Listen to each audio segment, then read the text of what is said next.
Hi guys, welcome back to Spilling the Tea podcast, episode 19, with State Representative Adrian Tam, Haylin, and Kiki.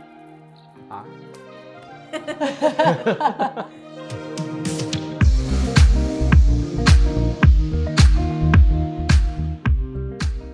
We are very excited to have none other than State Representative Adrian Tam. Thank you so much for having us and being here. Thank you so much for having me.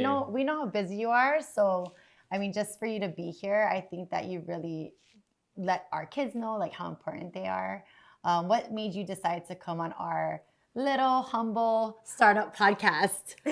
First, I'll always make time for Spill the Tea. You guys do such amazing good work, and it's such an honor just to be here to help you guys with your podcast, because I know that your podcast has an amazing reach to many kids, and I think that our kids need to hear about, a lot about what's going on in our political climate right now. Absolutely. Thank you. We appreciate it. And I just love it because you were really one of the very first persons from the house to really come check us out and be like, okay, well, tell me more, talk to our youth, interact with them. So we really appreciate it. Do you remember it was just like a small circle of kids when you first came like 2 years ago? You were supporting us since day one. And they always remember you, and they always love seeing you at our events and all that. So thank you for, always showing up for the youth. I always remember that. That was so much fun. I was like, wait, you guys serve boba tea here? It's funny, we've gotten some adults that they just see us on Yelp and they're like, can I get boba? I'm like, actually, we're in mental health clinic for you. I'm sorry. No, but thank you so much. So no boba for you. Yeah, no boba, but you can donate. Like, we don't sell the boba is what she means. Yeah, we don't sell it. It's all free. It's all free. Definitely, it's what brings the kids in. Well, I'm Taiwanese, so I love boba, and I know a thing or two about boba. Oh my gosh, we gotta tap into your expertise for the new recipes.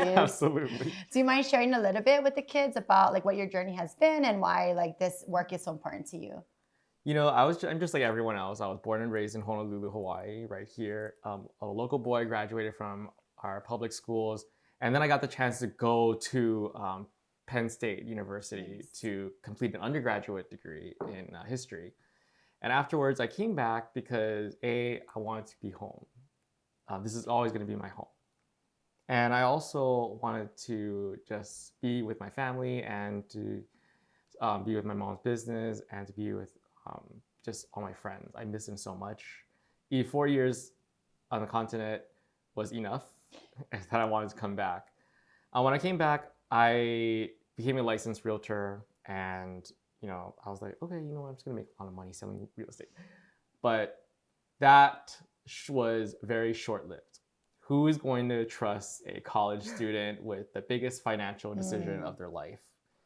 So I was fortunate enough to have a friend at the legislature, former Speaker Calvin Say, and he offered me a session job, working 4 months out of the year to be his aide.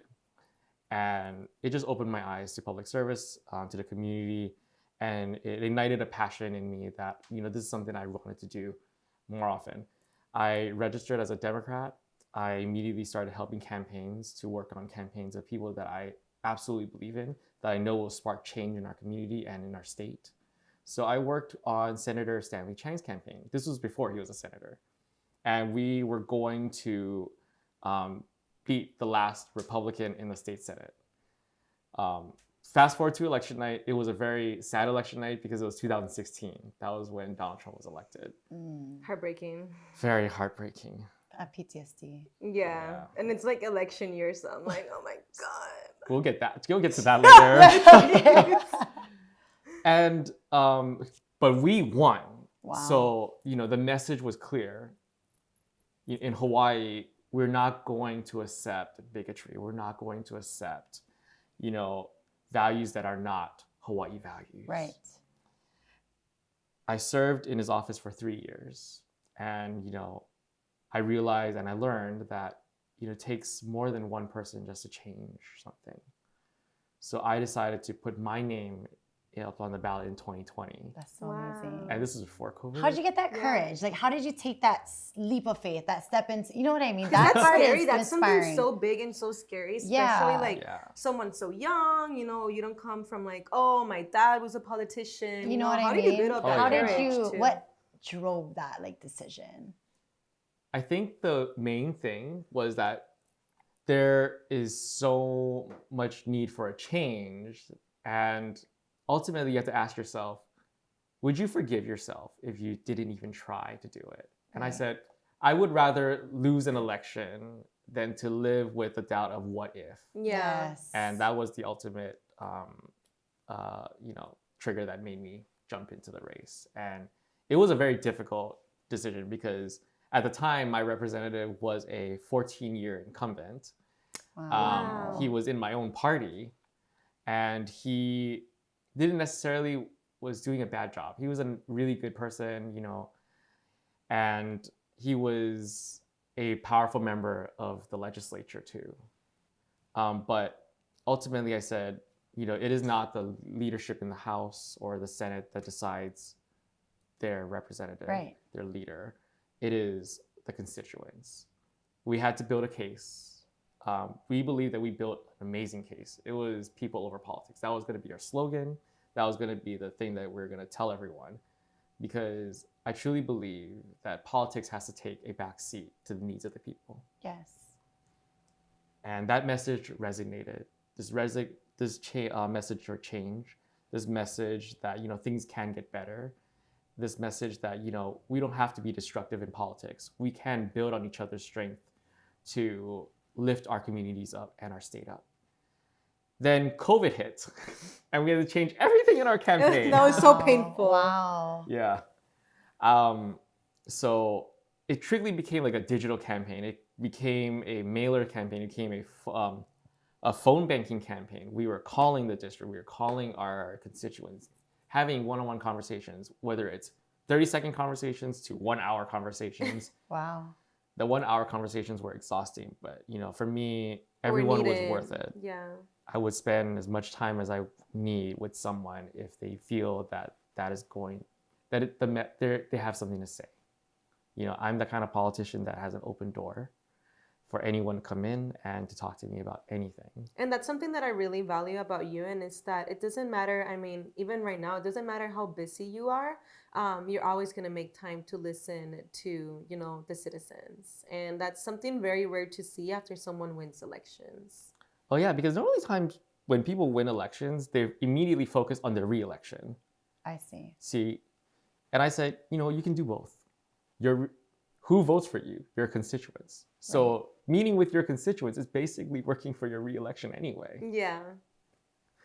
That's amazing. I feel like you are really committed to like that change. Oh, absolutely. Right? And it's not just like talk, and you're really trying to step into the unknown. Like even if you have some fear, you're still willing to, even with that fear, based on you're not willing to live with that regret. And I think I just resonated with that so much because that's what Kiki and I did too. Like we don't, it's a non-guarantee venture that we've opened, right? With Spillis Cafe and a nonprofit. But if we see the community and we see that need the same way that you see a need for change, I think that's why we are aligned in a lot of ways. Oh, yeah, absolutely. and I think that for us, of course, this nonprofit work is really hard. And even if it comes to the day where, we have to close the doors because of funding, at least I'm going to be at peace knowing that at the end of the day, I am on the right side of history. Mm-hmm. Right. Right. You can't live with regret. Exactly. And you talk about fear. What is the alternative? The alternative is much worse than fear. It's people hurting. Yeah. So or dying. Yeah. I mean, really, right? It's a crisis right now. Yeah. For my campaign, at least, it was about housing. It was about keeping our people here. I have a lot of peers growing up that are no longer here. They're living in Arizona. They're living in Texas. They're living in Nebraska. And I said, well, why would you want to live in Nebraska? Yeah. You have Hawaii. They just said, well, I just can't afford to live here. And I said, well, you know what? I consider myself very privileged. I have a loving family. I was living with my family at the time. And that was kind of my safety net to keep me afloat. And I decided to channel all of that into change, to try to change our laws, change our policies, think innovatively so that we can keep people here that grew up here. Absolutely. Yes. And for our kids who are local kids, right? And we are a blue state, but that doesn't mean things are perfect, right? What do you have, like, any advice or expertise about like the political climate as it is right now? Sometimes I feel like, wow, are we moving backwards? You know, sometimes it's really shocking. I don't know if you saw, but there was a recent kind of incident at the Lohilani, right? Yeah. Where, and I've actually never experienced something like that living in Hawaii. And so these things might be very common in other parts of the nation, but in Hawaii, I feel like it's rare. And unfortunately, I was reminded the other day that it's not rare. You know, so in terms of the political climate, what is happening and what do you feel like we need to do to fight back?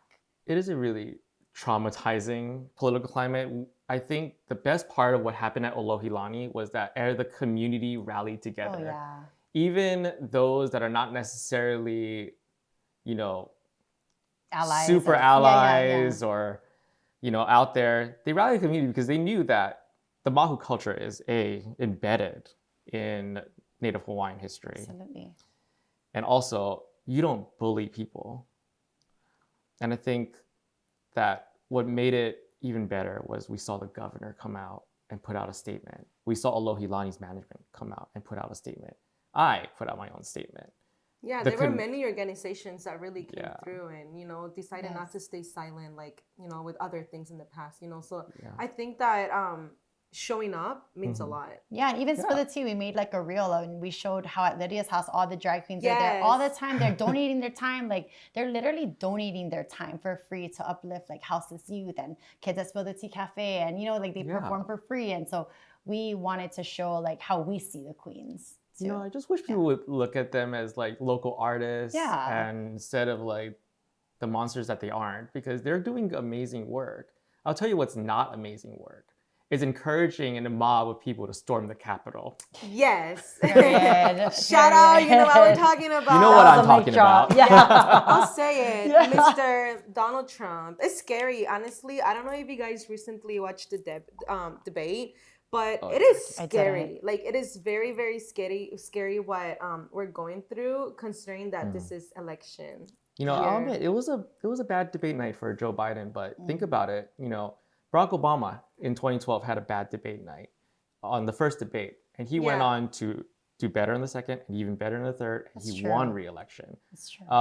Ronald Reagan had a horrible debate night in 1984 against Walter Mondale, and he went on to win his second debate, third debate, re-election. It's not lost. Right. I think what we saw in that debate was Joe Biden spewing facts. He talked about the PACT Act, which is a veterans benefits bill that protects them from Agent Orange. He's a president that stood with our LGBT community and women's rights communities everywhere. He passed a bipartisan infrastructure, something that Trump promised, but Trump couldn't do. I think that resonated with the people. And what did we see Donald Trump do? He couldn't even admit that he would accept the election results. Yeah. So that is what I hope people take away from this debate, even though it was a bad debate night. You know, I still have faith that Joe Biden is going to be an amazing nominee and an amazing president. Yeah, my fear is that, my fear comes from what's going to be taken away from our youth, from our LGBTQIA, if this man gets reelected. Do you mean again. like gender affirming care, like stuff like that? Like women, okay. I mean, even we as women, we lost rights when Trump was in the House, you know, so it's just scary.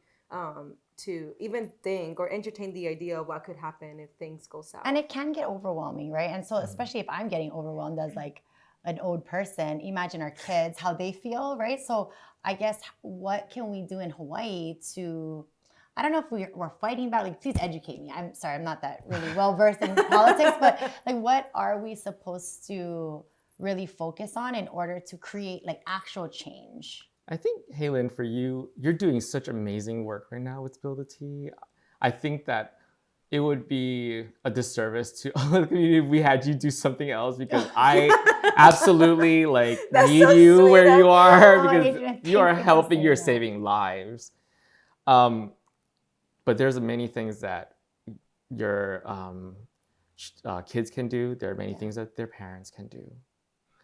They can volunteer with the party, the Democratic Party, the Biden campaign here, because we're doing stuff where we're calling to Nevada and swing states to get people out to vote. Oh, The nice. number one thing I tell people is that I don't want people waking up the day after election day regretting not doing anything more, because that is a very awful feeling. I felt that in 2016, where I wish I made more phone calls in Michigan, Pennsylvania, and Wisconsin, especially since I had people in Pennsylvania that I knew. But what's worse is I don't want anyone waking up on January 21st, 2025 without their rights. Right. Gosh, that just makes me want to cry. It makes my voice like shake, because again, especially like I think about the youth that are at Spill the Tea Cafe right now that are about to leave, for college, and might go to red states and they identify themselves as LGBTQIA. What's going to happen to them, and they're going to be on their own. They're not going to have mom and dad. They're not going to have Spill the Tea. They're not going to have people like you. So it's just, and they feel like, terrifying. oh, I'm young, like I can't do anything, but it's so untrue, right? Because we know that Gen Z has a lot of like voting power. How can we like encourage kids to go out and vote, like, 18 to 20, like 20 something year olds? I think the number one thing that people look at when it comes to voting is that they think that their vote doesn't matter. Especially in Hawaii. Yeah, especially in Hawaii. Well, your vote does matter in Hawaii, first of all. We have 2 Republicans that are in the legislature that are my colleagues that are not necessarily allies to the LGBT community, but are actively trying to harm the community. But what they can do is also they can encourage their friends to volunteer and phone bank to swing states to make sure that we win congressional races in Georgia or Colorado and Michigan. In California, and this is where I want to talk about where voting matters. Well, let's start with my race. I won my primary by 144 votes. Wow, really? Yep. That's it? Yep, that's it. It was very small, and I couldn't. But it's close. That's so good. That means that our vote really did matter. Votes really did. If 145 people stayed home, I would not be here right now. Wow.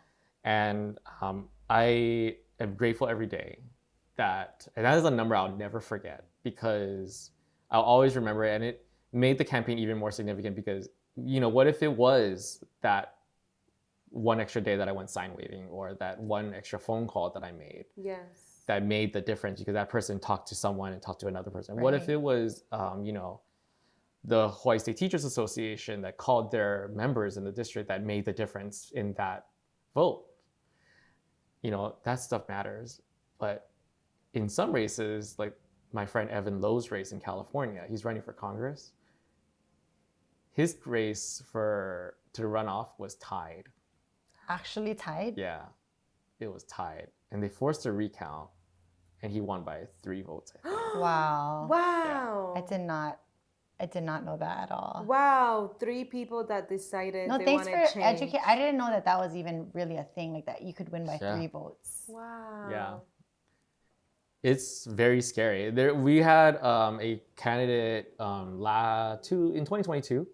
He won his race by 5 votes. Wow. And it triggered a recount. But he was losing on election night. And the next morning, the votes were still very close and he was still losing. But when the final printout came out, it's flipped. Wow. Yeah. Wow. So, don't ever let anyone tell you that your vote doesn't matter. Yeah. Yes. Get out there and vote. Let's vote, you guys. Yeah, and vote for the right people. Because, there are people those that are against the LGBT community would love for nothing than for us not to vote. That woman, Beth, or whatever her name is, at Alohilani. Yeah. Someone Let's call her Karen. Let's call her Karen. Karen Jr. Trump. Well, that's not fair. I have a lot of friends named Karen. And My they're mom is amazing. Karen. Shut up, mom. Yeah, my mom is Sorry, Karen. mom. Yeah. But people like that, election day is like their Super Bowl. They'll never miss it. Oh They my absolutely gosh. never miss an election day.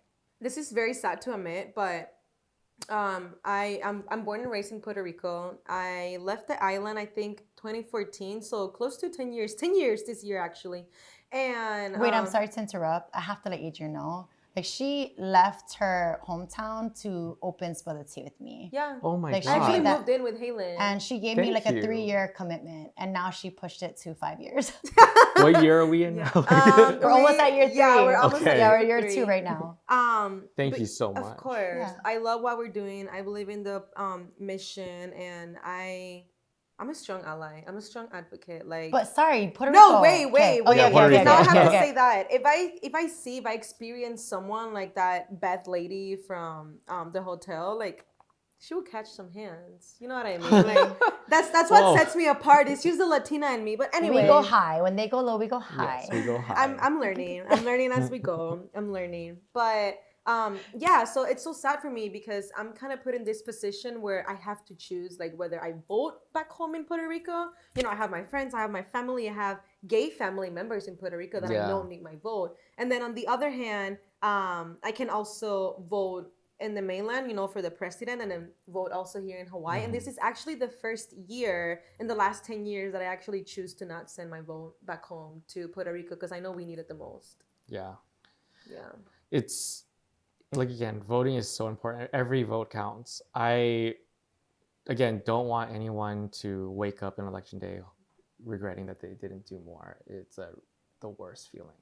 And then knowing that you have to yeah. wait like another 4 years and like what's going to happen in the interim. Yeah. We saw what happened when Donald Trump won in 2006. We had 3 Supreme Court justices. 2 of those seats were actually stolen from us.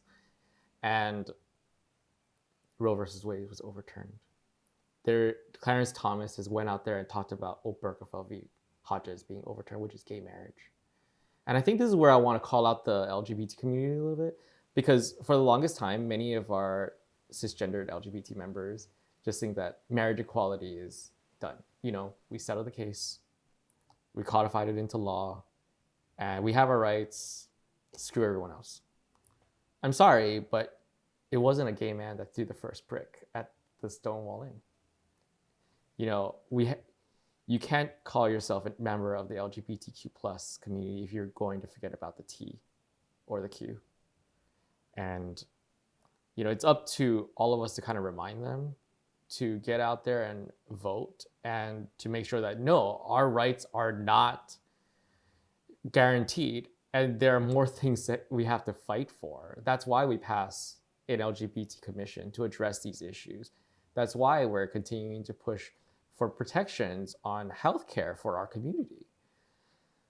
And we're continuing to meet resistance, but the fight still goes on because every single year is going to be a battle, and every 2 years is going to be an election, and every 4 years there's a president that we need to change. Yeah, and I feel like even though we've come a long way, there's still a longer way to go. Like, it does not end here, and we're still carrying those bricks. Yeah, and I have to say that I agree with you. And, you know, unfortunately with this work,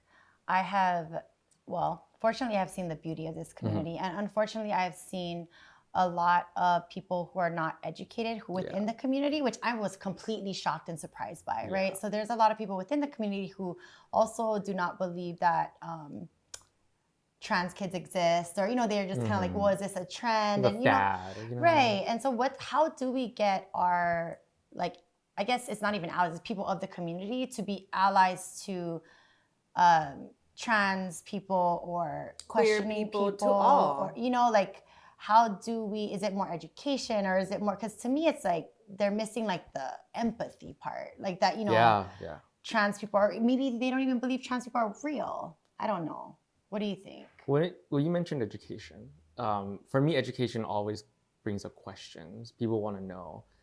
And this is where I bring up part of cancel culture, because there's times where people will ask questions that were very uncomfortable and maybe very, very rude, but, you know, maybe they really don't know. And if you approach that question with an open mind, saying that, you know, they really are just trying to figure it out, because they might have an open heart. They want to understand. They want to get to know people. Right. And maybe their question is very rude, and their comments may be very rude, but it's up to us to basically approach it in a way that is informal, it is educational, to answer their questions, to not pass judgment, because, I'll admit, it's a different generation. These things were not there. These issues were not present during their time. And maybe they're still stuck in their own ways, but, we continue to answer their questions to basically try to make them understand. And that is very, very important in trying to get our movement across the finish line. Because I'll tell you, there are many people that have had their minds changed because they met someone who is transgendered. Right. And I think it comes down to, because I'll be the first to admit as well, like I would say probably wouldn't be, but I think for sure wouldn't be doing this work if I didn't have someone I love, right, who is transgender. Although I was posting about trans people back in 2012, but still, right? Yeah. My point is that I think these issues have existed since the beginning of time in every culture. However, there was not the safety nor the language, right, at the time. And people just accepted that I'm different. And so I would just stay in the closet for my whole life, right? And that's why we see a lot of people coming out now who are much older. And so I think the kids, and partially I think, thankfully to the community, right? The work that you all put in has made it actually a more privileged society for our kids, even with the stressors that they have, meaning they can say that they're transgender now, right? Or like Spill the Tea Cafe, Marcel like kindly reminded me that if we're in Brazil right now, I wouldn't be able to open a Spill the Tea Cafe, right? So there are some privileges that we have. And I think that when people are asking about, these like snowflake Gen Z kids who are just, this is a fad, that like all their pronouns, they just really don't know. So sometimes when they're asking the question, like you said, and it sounds rude. Yeah. Like the person on the other end can get angry and like defensive. Yeah. Right. But if you just say, it's new for them, like even like older people who might like be okay with LGBT, but they're just asking about trans people, we have to be careful not to get offended immediately. Yeah. I just like to tell people, like, we get it, you may be curious, it might be something new for you, but just make sure that you're not just asking like in a bunch of like, there's a lot of people like out in the public, like them, there's a line. Don't out them. Don't out them, don't cross it, and just try to be like as respectful as you can. Like, hey, like I'm sorry, like this may sound too ignorant, but I actually am trying to understand this and that. Would you mind explaining that to me? But like you said, don't ask questions that will embarrass me or like don't disrespect me. You can be curious to get educated, but just know your audience too. And that's why I'm glad I came on this podcast, because I hope that this podcast reaches not just those in the transgender community, but people outside of the transgender community. Because again, approaches matter on how to start that conversation, even if the conversation is uncomfortable or it's as difficult as possible. What I will say is that, because of this polarizing climate, particularly with, what happened in 2016. Families aren't talking about the issues because it has become so volatile and has become just so dangerous to talk about it, because you could have severed an entire relationship over one issue, over one person. And I'm hoping that somewhere down the line we can get over this and return back to, the Obama-McCain days where, I miss those days. I was young, but I remember. Where John McCain defended Barack Obama against someone who called him an Arab. First of all, there's nothing wrong with being Arab. But in the way they were using it, it was definitely used as an insult. Yes. Yeah. And John McCain stood there and said that, no, you don't have to fear Barack Obama. Right. Yeah. The cohesiveness. And what I also would like to say is, history is always going to change. And those who are always on the right side, it will always be rewarded. The best example that I can give you right now is something that happened right here in Hawaii. So in Hawaii, we were the first to start the conversation on marriage equality, right?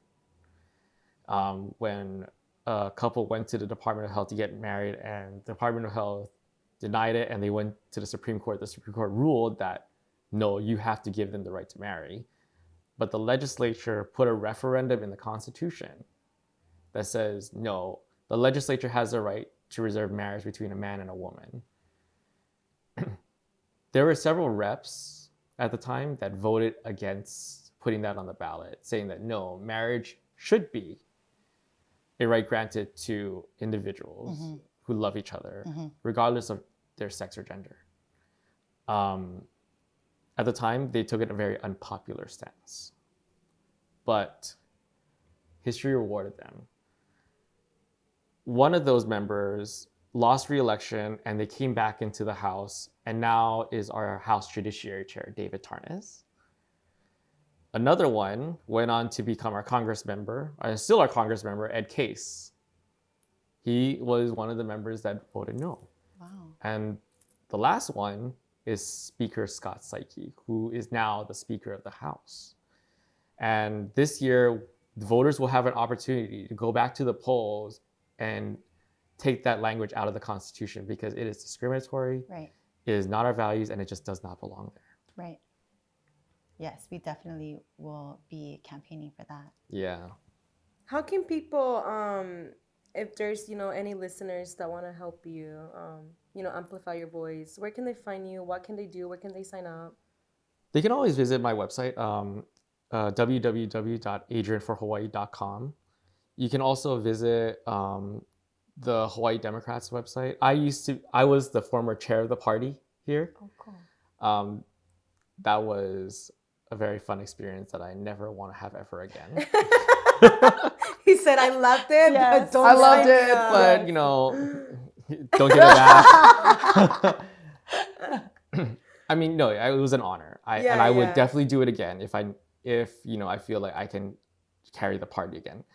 But you can always go to www.hawaiidemocrats.org. Just find out volunteer opportunities, because we are getting ready to have volunteer opportunities to make sure that not only do we elect Joe Biden back into the presidency, but he's going to need to pass and protect these bills that pertain women's rights, LGBT rights, with a Congress and a Senate.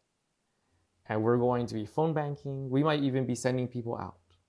And these opportunities might be opportunities that are not going to be here if Donald Trump wins, because we will be living in a dictatorship. But, it's now or never, in my opinion. Like, it's a very critical time right now It is probably to start planning. Yes. important elections of our lifetime. Is there an age limit? Like, can some of our high schoolers from Spility Cafe, is there any volunteer opportunities for them, or is it more like you do have to be 18 and up? I think, we'll always have opportunities no matter what your age is. Oh, nice. Nice. Okay. We will find something for Okay. you, whether it's phone banking, or it's sign waving, or it is... I enjoy those. I always know. like hunking.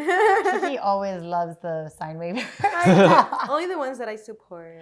And Adrian, do you have, we ask all of our guests who come on, like, if you have any advice for any kids who might be struggling, with Oh, yeah. even just the identity, the political climate, any of the pain, discrimination, just being LGBT is it comes with its unique challenges. So if you have any advice or words of encouragement, we would love to hear. When I came out to my family, it was definitely a long time ago, but it was also a conversation that was very difficult. And there was a lot of words exchanged that, are unforgivable. But in time heals, they understand, and it does get better. At the time when I came out to my mom, our relationship was almost on like thin ice after that. Wow. It was cold, but she started to try to understand me. Good. She met some of my friends, and now she goes to New York and takes pictures at like the rainbow crosswalks. Oh my God. She's so cute. And sends them to me. Yes, I love that. That is so, oh my gosh. And I'm just like, just don't block traffic. So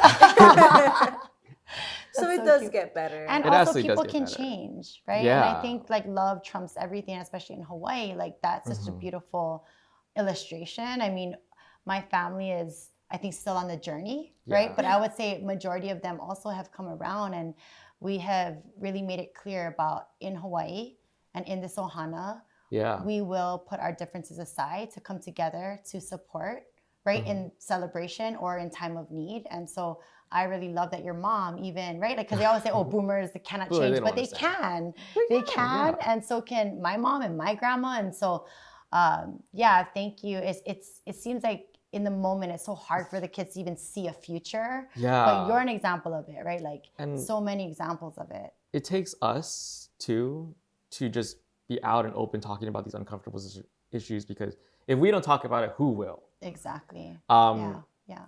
Because if we're quiet, it Yeah. perpetuates the stigma, Yeah. right? So if Yeah. we talk about it like it's normal, because it is, It is then maybe people will start catching on that it's just normal. Yeah. And I think, like, I wish more people would be open about talking about these issues, because we have to normalize. Representation matters. That's Yes. always been what I tell people. Growing up, I did not see someone like me in the legislature. Instead, I see people like in the legislature talking about how marriage equality is like 9/11. In fact, the legislature that said that in 2013 is still my colleague. Wow. And I didn't see it. I saw, like, some out LGBT members here and there. But, what I'm hoping is that, more people not only can get into government that are LGBT, but also to talk about it openly, to normalize it. Not that it's already normal, but to, like, make it more normal in Yes. conversations. But in media, in the business world, times are changing. It is always going to get better, and it's only going to get better. But always remember, politics is going to be essential in our lives. Yeah. And that you have to vote. And for me, the line is a politician that isn't going to defend women's rights or LGBT rights, because you're talking about life or death with individuals that are Americans. And for a president, they have to represent all Americans, not just a few. Absolutely. I love that. I love that statement. They have to represent all American, not just a few. And just taking it back to when you said that, you didn't grow up seeing someone Right, in the legislature that, was someone like you. That's actually, we have a couple of teens at Spill the Tea Cafe. They are very into politics. They're very involved in the House. And something that I hear at times is that, oh, Adrian Tam did it, I can do it. So why would you tell the teens that want to be someone like you? Do you have any words for them? Well, I hope that they don't want to become me. I hope that they make their own name. Of course, of course. But for them, all I can say is sometimes it's going to be tough, because you feel like you have to work harder than everyone else because you're young, you're LGBT, or you think differently, or you talk differently, you look differently. And you may think that you have to work harder. Play that to your strength. What I tell people that want to get into politics is that you have to live authentically yourself, because no one's going to vote for a fraud. Yeah. We voted for one in 2016 and it didn't go well for us. Right. It did not. It did not. So it was a nightmare. It literally was a nightmare that felt like it lasted like 32 years. I know. No, I love that though. He's saying, like, what I'm getting from it is, like, you need to be your authentic self. Be your authentic right? self. And kind of discover that. Yeah. And speak out. Like you were saying earlier, like, we do need to speak up more, and even allies, people of the community, and get out there and vote, y'all. That is really, I think, what Get out and vote. can change. Yes. Get involved. If you can't vote yet because you're a minor, reach out. Reach out to our people. Ask them, how can you help them? How can you get involved? Talk to your family members. Tell them why it's important that they vote for the right people. I know it can be hard. I know that there may be safety issues at home. And of course, we don't want to bring these topics if those are a few concerns. But if you feel comfortable, share your identity. Just be authentic and speak on why this is important to you. No matter what, be safe when you're talking about these. If you don't feel comfortable, emotionally or physically, you know, don't do it. Yeah. Talk to your friends that you are comfortable talking that with. you trust. That you trust. Yeah. Because what's going to happen is their friends are going to talk to other friends Yes. about this. Yes. And that's going to spread. You talk to one person, they're going to talk to 2 people, 4 people, 8 people. Ultimately, he's going to reach 100 people. Yes. That is true. I love that. Oh, Thank you so much, thank you Adrian. Thank I you so really much for having me. appreciate it. I really Yes. enjoyed this. It's Thank such you so a much good, for such a good and everything you informative do. conversation. Yeah. Everyone, please follow Adrian Tam. Do you want to drop your handle? Yes. You can find me on Instagram and Facebook and X. Sorry. I was like, I'm not going to dead name X. Twitter. I miss Twitter the old days. Well, he has to give his with the handle. bird. Yeah, my What's handle is the same for all social media platforms. good. It's Adrian K Tam. Okay. Awesome. And then you can find us on Instagram at spill_the_tea_cafe. Our website is spilltheteacafe.org. And Don't forget, it only takes one supportive adult to decrease suicide risk by 40%. So be that supportive adult. And it also only takes one vote to make a difference. Period. Yes, every vote Yes. matters. Ciao. Bye, everyone.